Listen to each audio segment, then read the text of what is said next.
Modim anachnu lach, we give thanks. And we surely will tonight because I have two just incredible women, really women who have created a new path for Jewish music and have both of them at the same time inspired so much talent and inspired so many people to want to follow in their path. It's my great honor in a moment. I will be introducing to you the great Cantor Ellen Dreskin, but let me tell you a little bit about her first. Cantor Ellen Dreskin is an innovative leader in today's reform movement. Her expertise extends from music to synagogue transformation, from experiential education to enlivened liturgy and mysticism. She has worked with Jews of all denominations, from Houston to Chicago, Los Angeles to Boston, both as a scholar in residence and in her capacity as past director of programs for Synagogue 2000, a national non-for-profit institute dedicated to revitalizing and re-energizing synagogue life in North America. She has served as cantor and educator for congregations in Cleveland and New York. She's taught many years in many faculties, URJ Summer Kalot, Havana Shira, and the URJ Kutzkamp Leadership Academy. Ellen is a native Texan, a 1986 graduate of HUC JIR, just 2 years difference between the two of us, when it was known as the School of Sacred Music. She has a master's degree in Jewish communal service from Brandeis University and is proud to have recently received her honorary doctorate of music from Hebrew Union College. I don't want to take up any more time. I want to introduce you to the amazing Ellen Dreskin. Hi, Ellen. How are you? Hi, how are you? I'm very excited to be here. Thank you so much for inviting me. I'm so thrilled to be with you too. I just, in fact, finished doing a workshop with you just a couple days ago or 24 hours ago. So this has been really a lucky week for me to have your energy and presence around me. So thank you, Ellen. Thank you. So I want to start by asking you a few questions. So, well, of course, people always ask, how did you find your way to the cantorate? But before I go there, share with me some of your earliest memories and love and passion for music. Where did it come from? Well, I certainly give some credit to my parents. For better or worse, I'm the youngest of three kids, and for better or worse, my parents said all of us were starting the piano lessons at age 5. Mm-hmm. And we were not allowed to quit until we had found another instrument that we promised to continue with. Mm-hmm. So I took piano lessons from when I was 5 until I was 14. And by that, I had picked up my first guitar when I was 12. And by the time I was 14, my parents were convinced that I was committed enough to guitar. I played flute in the high school marching band. They said, okay, you can stop piano. And my mother said, but this is going to be one of the things that I'll come back and say, I told you so, when you say, why did I quit piano? And that is definitely true. But so it was an instrumental love of music. And I just loved singing from the get-go. Were your parents musical? I'm sorry? Did you come from very musical parents? My mother loved to sing. My grandparents loved to sing, sang beautifully. And my father played a number of instruments, only for pleasure, but piano, accordion, violin. He was a bugler in his unit in World War II. Wow. I have his bugle. So it's, Oh my God.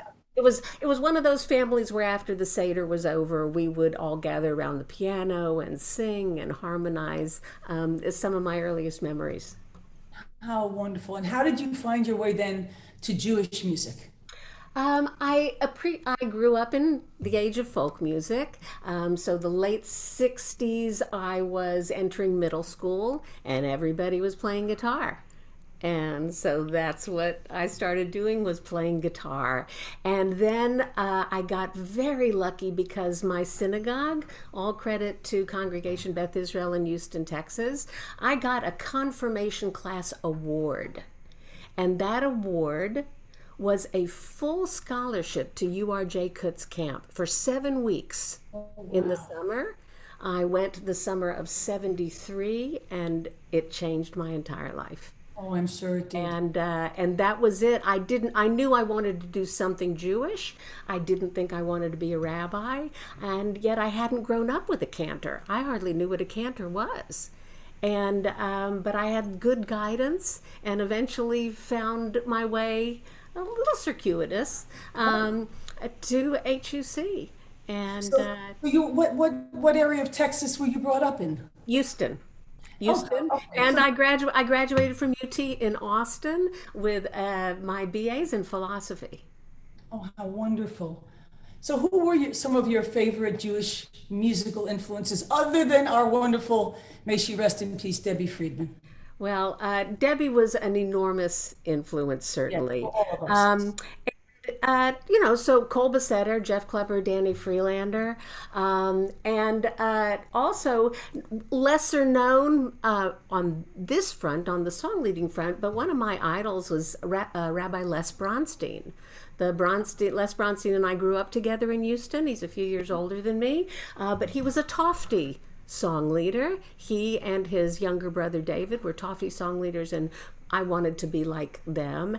And then when I first went to Kutz Camp, I'll never forget, very first night in the dining room, I didn't know from song leading.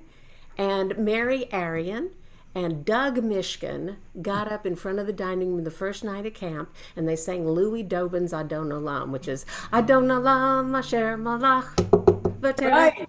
And Mary's jumping up and down. They're having the time of their lives. And I said at that moment, I'm going to learn how to do that. And I dove into it right Oh, there. that's so wonderful. What memories. I mean, pretty much every one of us have these same stories. And so we have to realize the massive influence we have on other people. It's really mind altering. So you wear many hats. Tell me some of the hats you wear these days. These days, I do work, Jewish spiritual and educational work I had been doing with the Jewish Community Center Association in their early childhood, their Sheva Center for Early Childhood Education. I educate educators and early childhood educators and directors about Judaism. Many of them are not Jewish. I teach online. I don't even know what else to tell you that I'm working on these days. I made a decision years and years ago to leave the full-time congregational cantorate, which is unusual for a cantor to do. Yes. My husband's a Reform rabbi. We raised 3 children, and I needed more flexibility in my life. Neither of us were ever home in the congregational life. And so Right. I have been traveling, artist in residence, scholar in residence, weekends for years. And also now that online teaching gets to be more and more of a larger field, I'm able to do that. And it's very exciting to me to be able to continue, even in these difficult times, to continue what I do, which is visit with congregations all over the country and teach and lead worship. Yes. So it's a In every they say, where one door closes, another opens, and it's true, Ellen. I'm finding more and more that so many young people who had no opportunity to really learn anything about Jewish music or know what a cantor or rabbi is, now they can go online and they can find us. And I think it's going to be and is a gift in many ways for the Jewish world. I really believe that. Now, I know you dabble in some composing. Certainly, you are a marvelous entertainer. In fact, you were in Miami with the group not so long ago at Temple Beth Am with me. So, give us a song, something you love to sing. Well, I'd like to start, if it's okay, with not something that I wrote myself. I don't compose much, but in a few minutes, maybe we'll get to a song that I actually helped to compose. But as I mentioned before, I grew up when folk music and protest songs were big, and was inspired to a lot of social justice when I was in high school and college because of the music of the times. So in these challenging times, I also went looking for who were composing the songs that are moving people to action. And I found one that I just love. This is called While There Is Still Time, and it's by Hillary Rollins and Michelle Browerman. And so I share it with you. It's in English, so you can understand the words. Everybody can understand the words. And I was just so moved by this piece.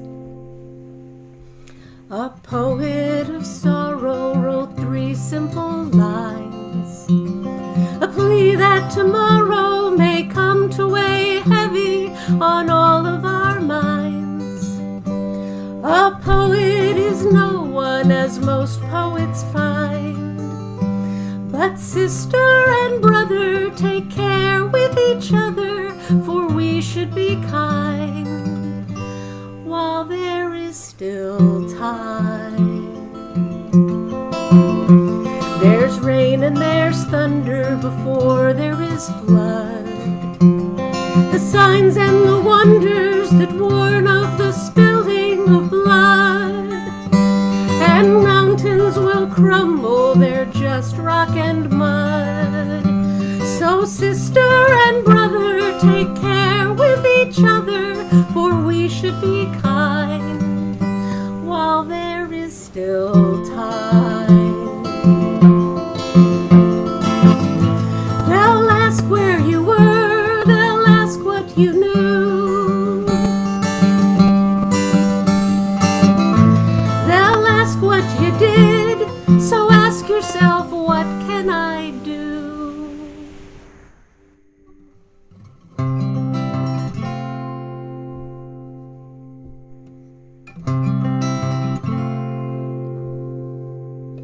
You poets of sorrow, don't drown in your tears.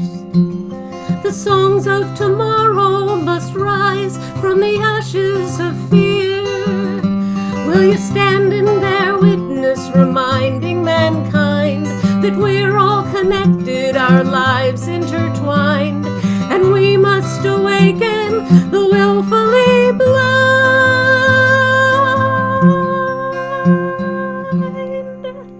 So sister and brother, take care with each other, for we should be kind while there is still time. While there is still time. While there is still time.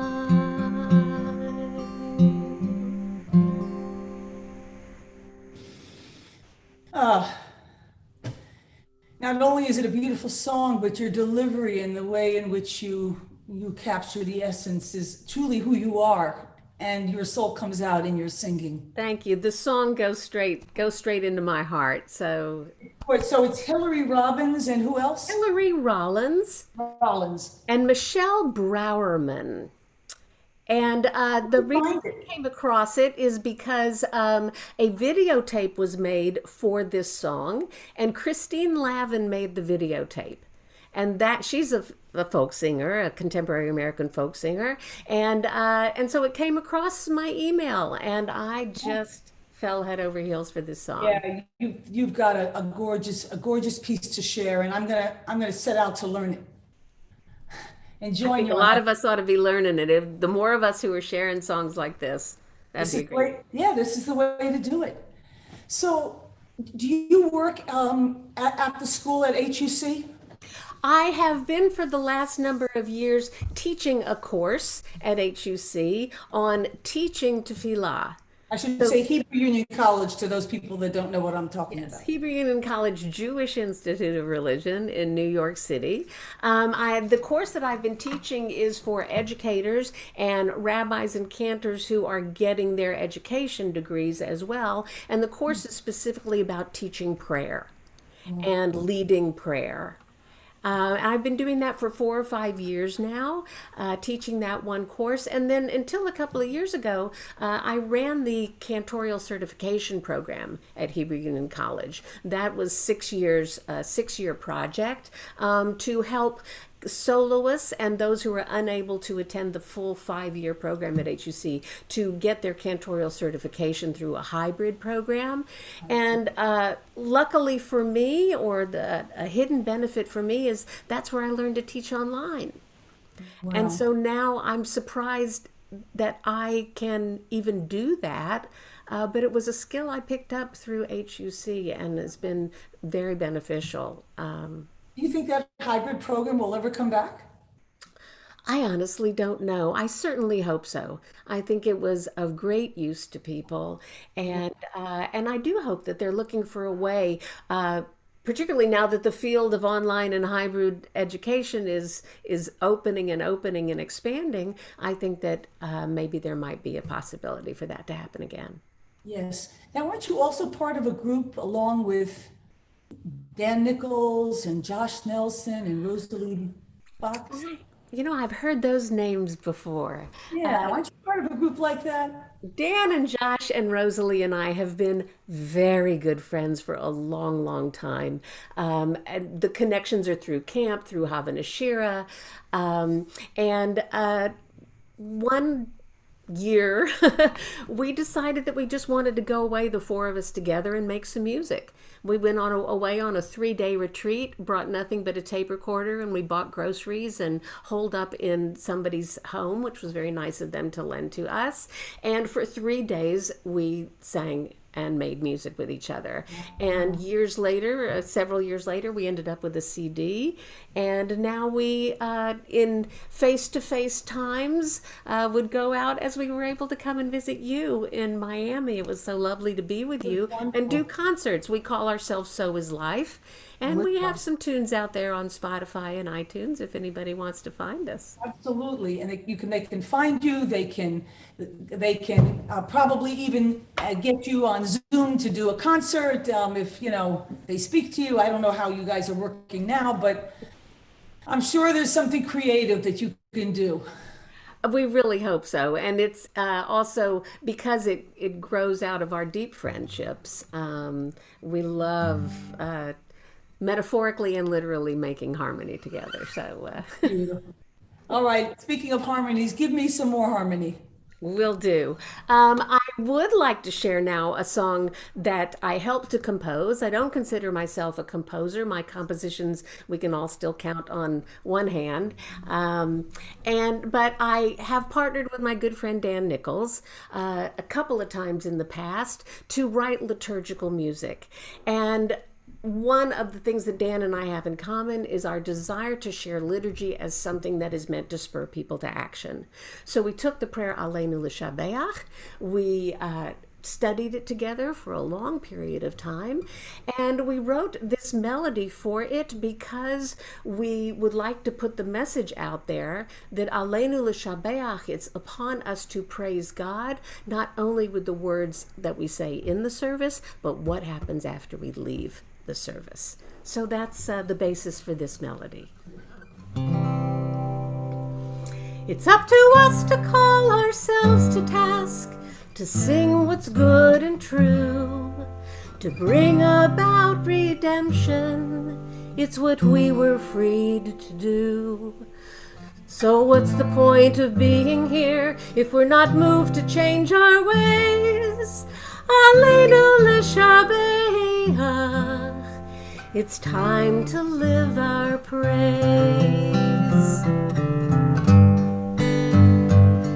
We are carrying the stories of the ones who came before. What stories will be told of us when we are here no more? We commit ourselves to action. It brings meaning to our days. Aleinu l'shabeach. It's time to live our praise. It's up to us to own the vision. We are an answer to a call. It's up to us to live the words we speak for the benefit of all.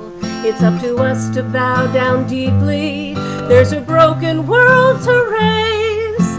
Aleinu l'shabeach. It's time to live our praise. Aleinu l'shabeach. It's time to live our praise.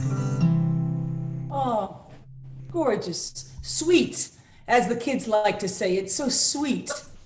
Thank you. I love it. So there's this, I mentioned this woman named Rosalie Boxt, and I was told, you know, we're a little bit here and there. You've met, you know, two ships crossing in the sea. I thought I'd bring her on for a minute so the two of you could say hi to each other.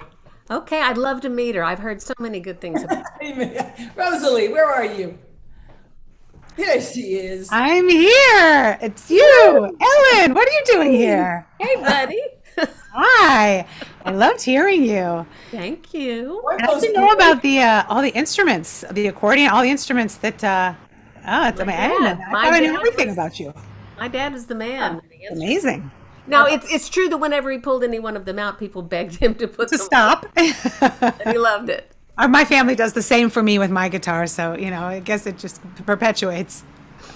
Yeah, never stops. It never stops. By the way, I forgot to ask you, Ellen, do any of your kids play instruments? Are they musical? My daughter is a visual artist, and our son Aiden, Jonah played mandolin, guitar, was self-taught in a lot of stringed instruments, and Aiden is a singer, and he's picked up a guitar and piano. He has a good ear, but he follows in terms of being a singer and singing those harmonies. That's wonderful. So now I'm going to let you sit back and enjoy as I introduce our wonderful Rosalie. Thank you. Bye, Ellen. Rosalie, I have about 4 pages of No, introduction. but really, don't do much of it at all. I could, I'm just going to say a few things about you. Okay. No, you don't need 4 pages. I have a short bio I would have sent you. Oh, I know. And you know what? It's actually, let me see. I thought I had printed out that short bio, but I must not have. So I'm just going to, but since I read all about you, I'm just going to tell a little bit Sure. about you. Pick some things you find interesting. All right. Well, what I find interesting is that you say you're an introvert. Oh, yeah. I'm an ambivert, 5 out of the 10, but I lean towards introversion for replenishment. I like to be alone. I like to work alone on certain things. I love people, but I need alone time. So let's see. So Rosalie, you grew up.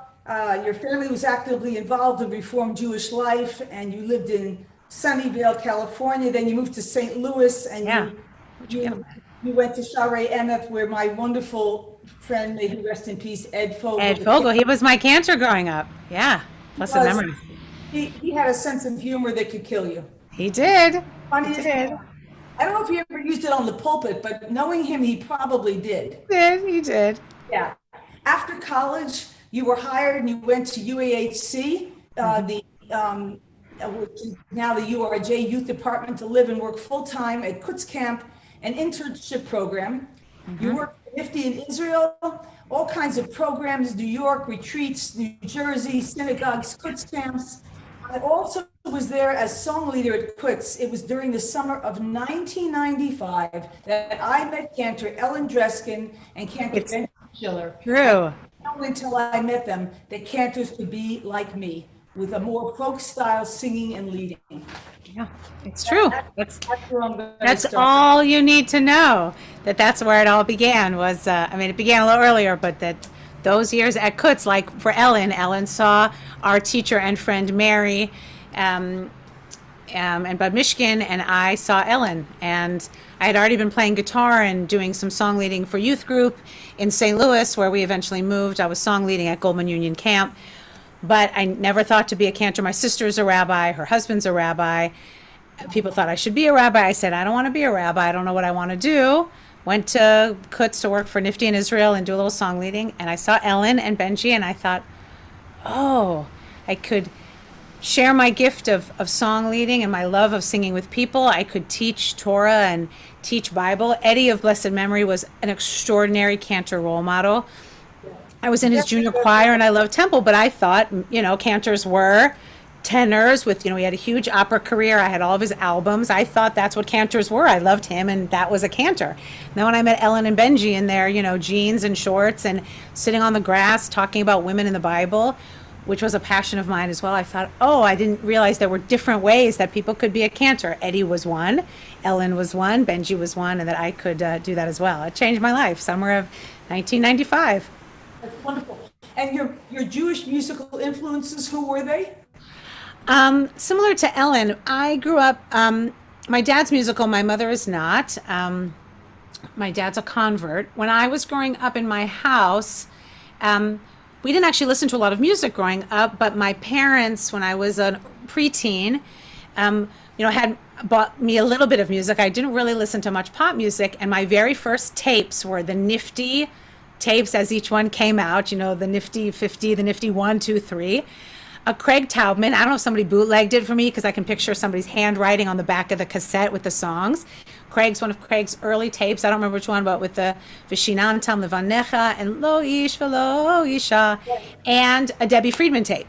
And I didn't buy music. All my friends were buying, like Whitney Houston and Michael Jackson. No, I listened to the Nifty tapes, Craig Taubman and Debbie Friedman. So I heard Jeff's voice and Mary's voice. I didn't know it was her voice then.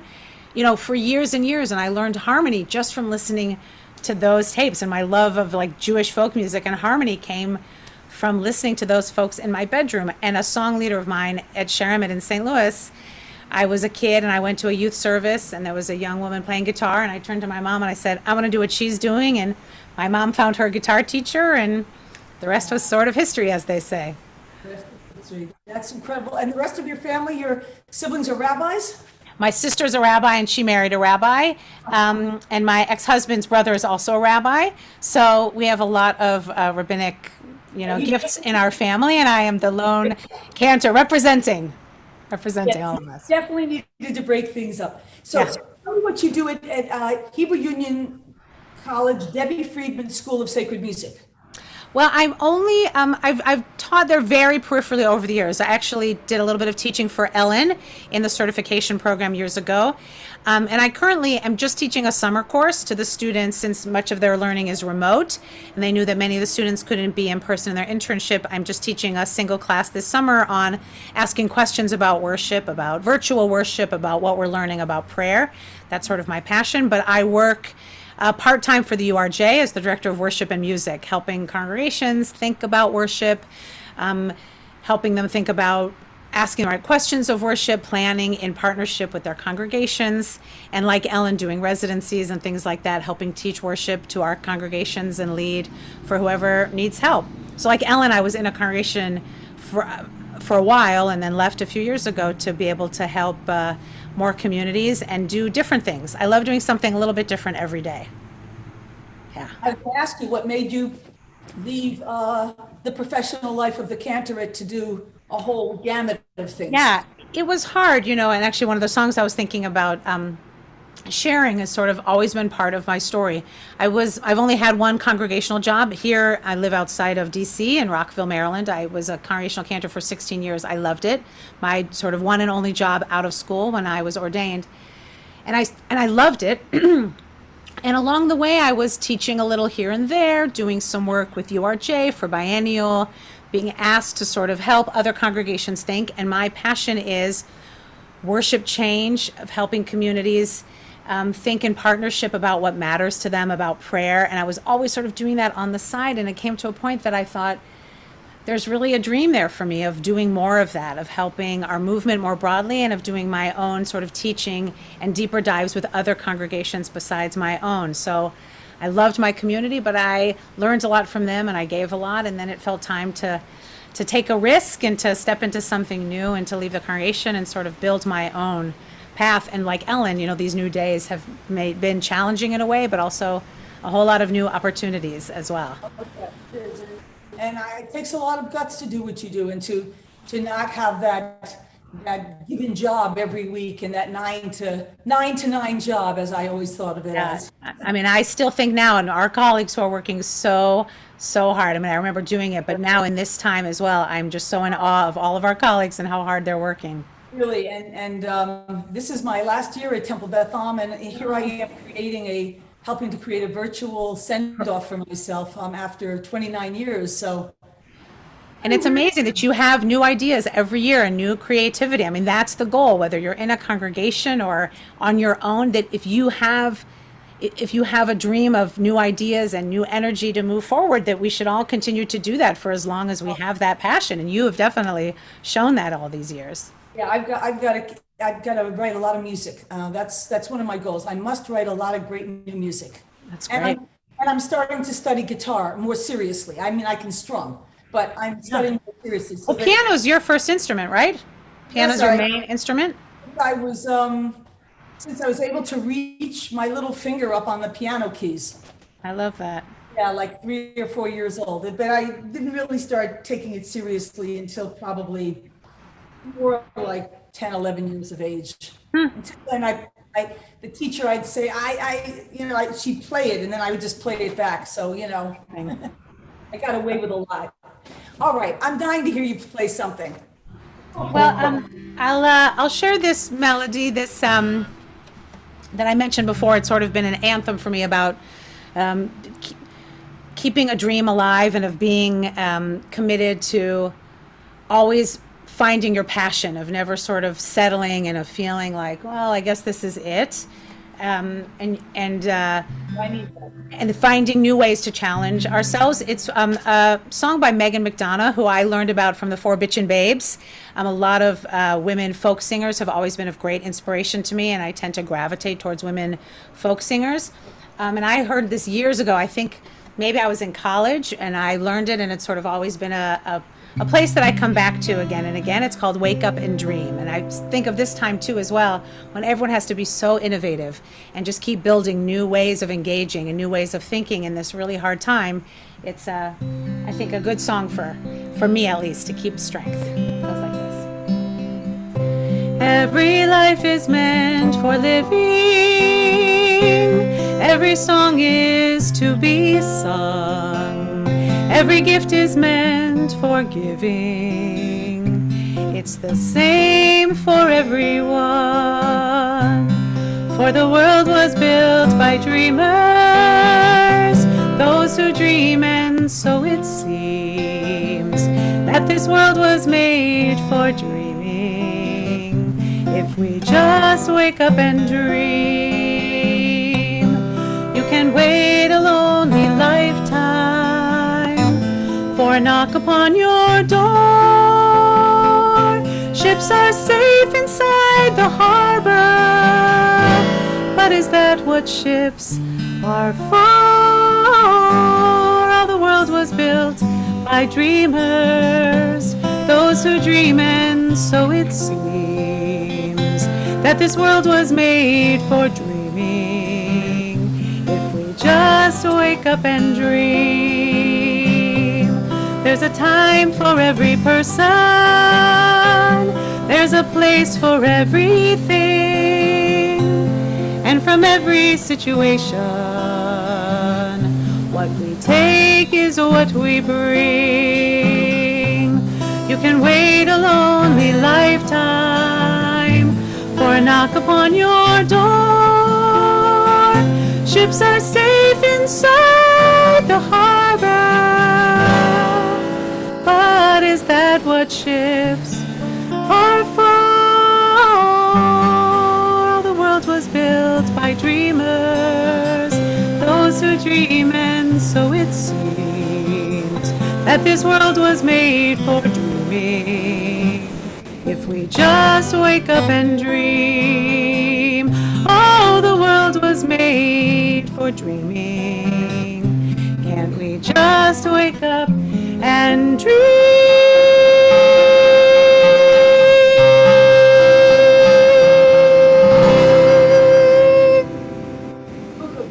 Beautiful. I That's Megan McDonough. Oh, she's extraordinary songwriter. Everything she writes, I think, is Her last name is McDonald. McDonough. Donna. Donough. McDonough. Megan McDonough. Yeah.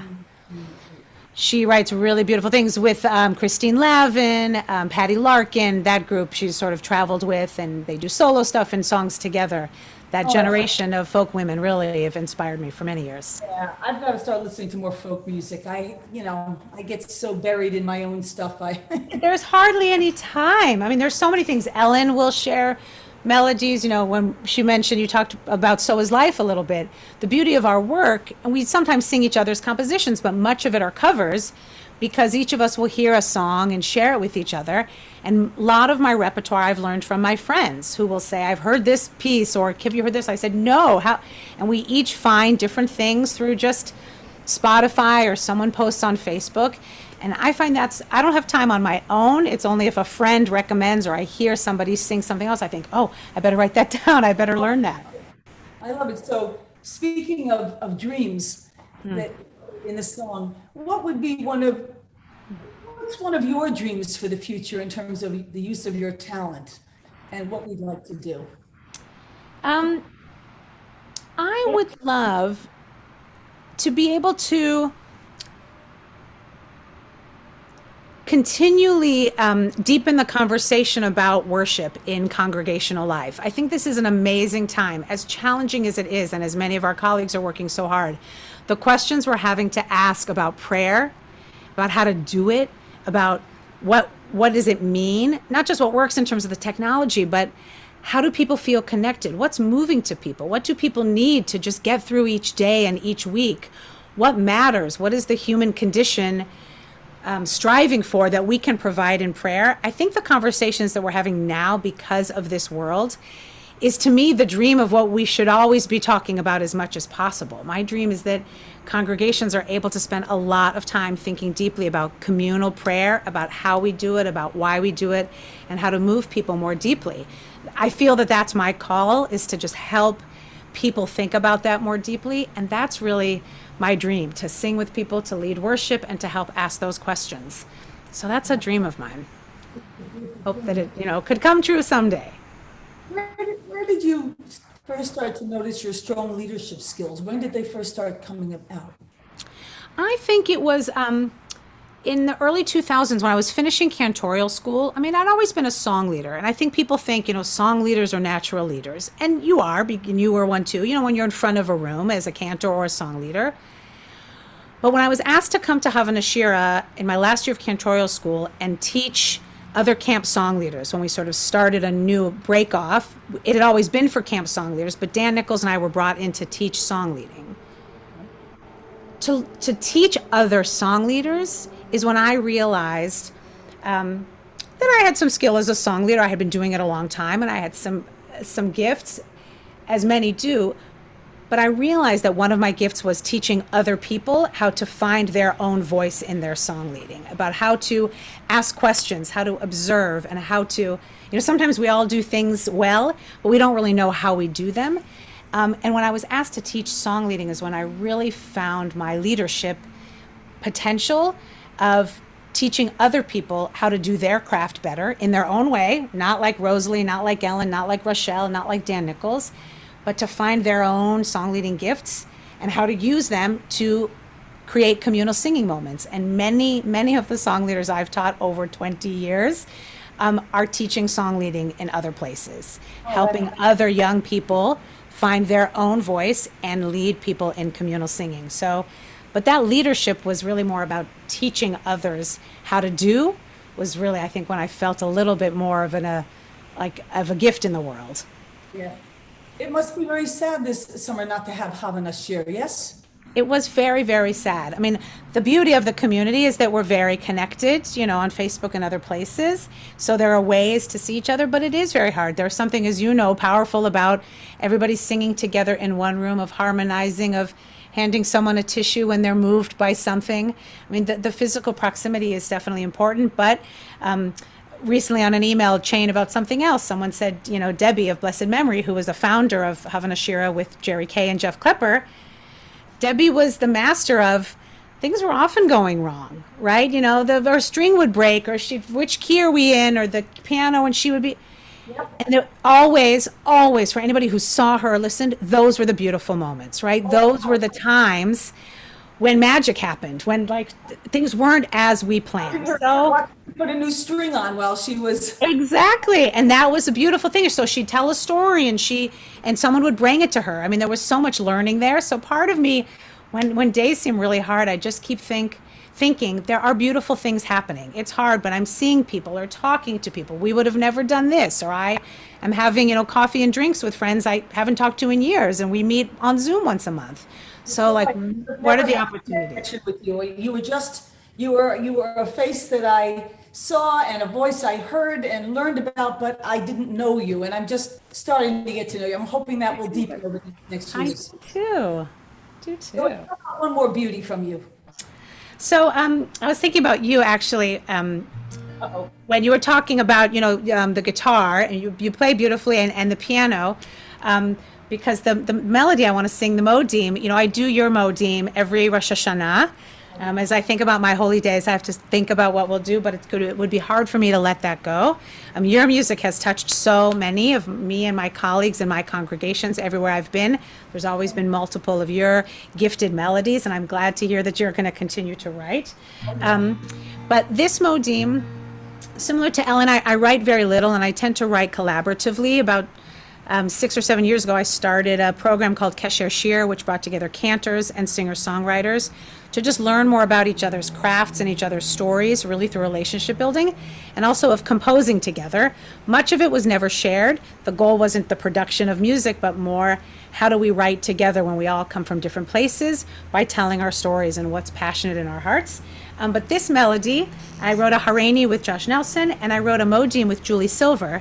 And the Modim, I think in its simplicity, we find has been used around the country, and it's been very gratifying, as Ellen and Dan's Aleinu is also very successful because of its real passion and motivator for us to get up and do the work, and it's up to us. So this Modim is just sweet, and I think about it a lot, particularly because it gives us an opportunity to find our own gratitude. So this is Modim, written by Julie Silver and me.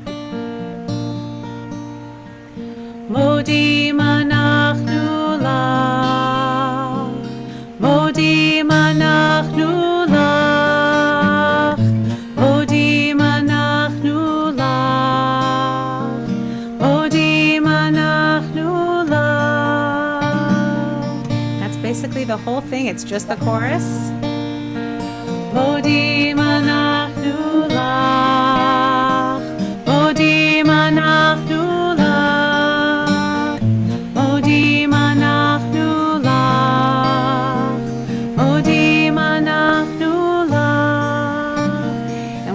sometimes I invite people to share their gratitudes.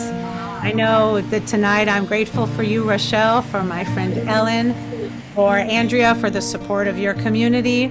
I'm grateful for my family. I'm grateful for my new puppy, who's a lot of work, but then he's so sweet.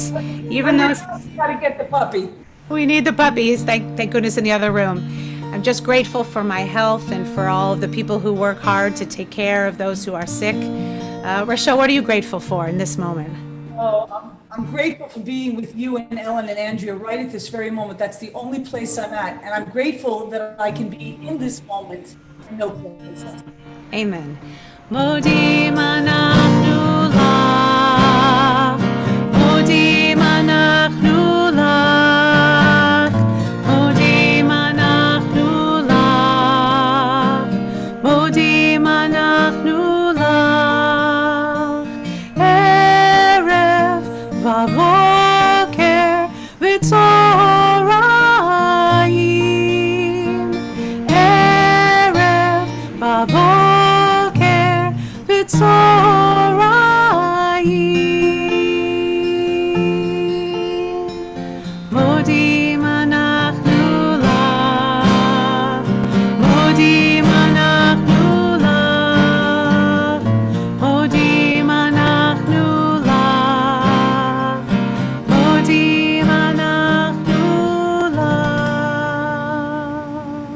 evening and morning and afternoon. I am so grateful to have you, to have Ellen, to have Andrea, all of us together for this beautiful Me too. little moment in life. That was- Amen. Thank you. So You're why don't we welcome. bring back on, why don't we bring back on that Ellen, Ellen, Western girl, so we can all say say good hello evening. to one another. Hi, Ellen. Hey, Rosalie, that was beautiful. Wasn't You, it? my dearest. Sweet. And I just and it's so wonderful to sit here and listen to y'all's conversation about the field and the work and the passions that we share. And Ellen is my, my not only my best friend in the world, but my mentor and teacher and partner in so much of this work. I've learned so much of a lot of what I do. I've learned from Ellen, and it's always great to continue to learn with you, Ellen, and to be with you, to sing and to do all of this fascinating, strange, messy work together. That's it. You're a great partner in crime. It's You true. guys are magnificent. Just a question that both of you can kind of answer maybe. When I went to HUC, the only person that had his guitar there was Jeff Klepper, which, by the way, I played flute on one of the nifty albums, which we recorded in a little studio in Brooklyn, near where I was living in my first year of school. Which song? In Flatbush. Yeah. I played flute on it. If you look at one of his first albums, you'll see Rochelle Nelson flute. I'll have to look. Yeah, you gotta go back. But he was like, when Jeff was in school with us, I hope Jeff, if you're listening, I hope your ears are ringing. He was like, the guy that was brave enough to bring in the guitar. The rest of us that played guitar, we kept it quiet because some of the teachers really thought of it as a dirty instrument, messing up the cantorial world. So how have things changed, women? How are things different now? Go ahead, Rosalie first, and then Ellen. What's different, even when I was in school, I was still only one of the few, though there were a few more. It was less dirty. What was interesting for me when I was in school in the late 90s, early 2000s was more students played and wanted to play, and it was seen as less dirty. I think there was a sense of there was a value in being able to play and bring that value to congregations. We hadn't yet learned how to incorporate seamlessly, or we hadn't yet explored how both the guitar and the folk idiom or the congregational voice could be merged beautifully with traditional chazanut, or with moments of awe and of sort of listening and being uplifted. It was either sort of, if you did this, then you wouldn't be able to do that, and they would sort of have to be separate. And at least at my experiences now, besides the fact that you can take guitar lessons, you couldn't when I was in school, there's a real focus on how can folk style be merged with traditional. How can you play a folk tune and have some nusach in the middle of a verse and come back to your guitar? That would have I'm sure, blown your mind in school, and even when I was there. It was not the same as it is today. I think there's been great strides. Ellen? Elle? Well, I recall distinctly, and Rochelle, as you mentioned, I was just a couple of years behind you in Cantorial school, and I remember distinctly at my interview, the question was asked, what would your reaction be if you were told that you were not allowed to bring your guitar into the building? I had that too. I said, well, I suppose that's something that I would have to deal with. I'm a rebel. I'm a Texan. And I already knew by the time I got to Cantorial school, I had been a camp song leader and a full-time temple youth director with my guitar already for years. And okay, so I couldn't bring it into the building. And you know what? It's still my profession on the side. I'm still going to be spending my time at URJ summer camp playing that guitar.